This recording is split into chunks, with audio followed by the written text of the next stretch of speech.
নমস্কার বন্ধুরা। মাস্টারদের চাকরি টিকলো না, গ্রুপ সি গ্রুপ ডিরও চাকরি টিকলো না। দুর্গাপুজোর অনুদান সবাই সমানে পেয়ে গেল। এদিকে আজকের নতুন প্রকল্প হচ্ছে শ্রমশ্রী প্রকল্প।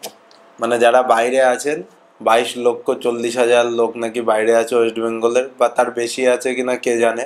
যে বাংলায় যে সকল পরিযায়ী শ্রমিক বাংলার বাইরে কাজ করছে তাদের বাড়ি ফিরিয়ে এনে এবং তারা যদি নিজেরাও চলে আসে, যারা আসতে পারবে, যারা আসতে চায়, তাদের পুনর্বাসনের জন্য আমরা একটা পরিকল্পনা গঠন করেছি। এই পরিকল্পনাটার আমরা নাম দিয়েছি শ্রমশ্রী। নতুন পরিকল্পনা। তারা রাজ্যে ফিরলে প্রতি মাসে 5,000 টাকা করে 1 বছর দেওয়া হবে। মানে প্রকল্প দেখে তো হাততালি দেওয়াই উচিত। মানে এই 5,000 টাকায় সংসার চলে যাবে, 1 বছর কাজ না করলেও হবে। মানে ব্যাপারটা কি, এই টাকাটা কোথা থেকে আসবে? এদিকে রাজ্যে দেনার ভারে তো এই অবস্থা।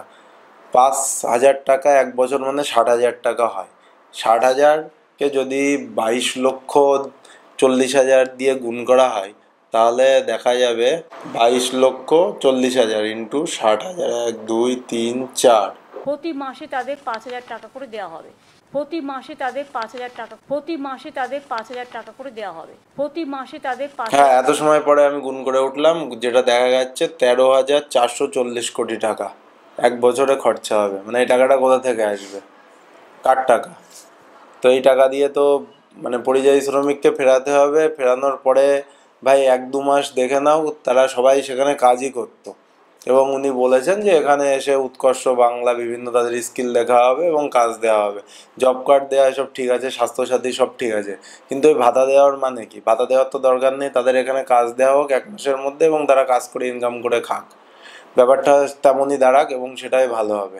আর আমার মনে হয় না 99% লোক কেউ ফিরতে চায়, কারণ তারা এখানের থেকে অনেক বেশি ওখানে ইনকাম করছে, ওই জন্যই তারা গেছে। অনেক তো সোশ্যাল মিডিয়ায়, ফেসবুকে ভিডিওতে দেখা যাচ্ছে ডেলি 1,000 টাকা করে রোজ ইনকাম করছে তারা ওয়েস্ট বেঙ্গলে 300 টাকা রোজের কাজ করতে, আর ফিরতে চায় না। হঠাৎ করে মমতা ব্যানার্জি একদম বাংলা ও বাঙালি ব্যাপারটা চলে আসছে। যদি তাই করতে হয়, সমস্ত পরীক্ষায় সরকারি হোক বেসরকারি হোক 90% বাঙালি একদম অর্ডার বের করে দিক যে 90% বাঙালি পাস হবে, এবং বিধানসভা থেকে প্রতিটা জিনিসে বিল পাস করে দিক যে অন্যরা কেউ পাবে না।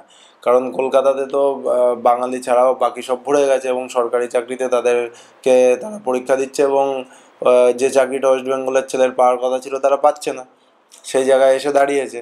তো সেখানে যদি করতে হয় তো খাতা কলমে করলে ভালো হয়। সেই আবার একটা প্রজেক্ট, ভাতা প্রজেক্ট, মানে ভাতা পেয়ে পেয়ে শেষ হয়ে যাবে। 5,000 টাকায় না সংসার চলবে না ভাতা, লোকটা আইডেল হয়ে যাবে।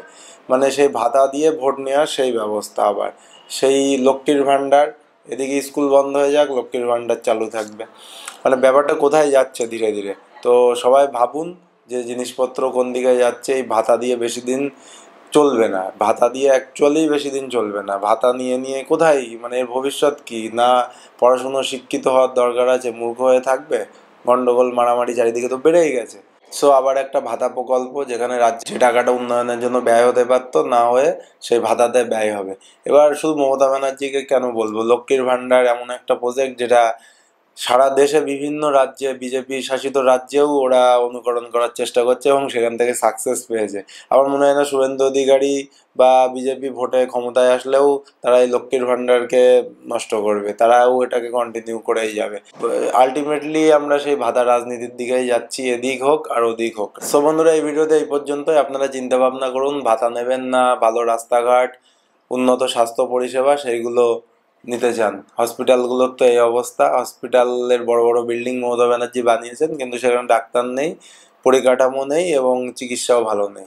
সমস্ত সরকারি হসপিটালের একই অবস্থা, কলকাতার কয়েকটা ছেড়ে দিলে।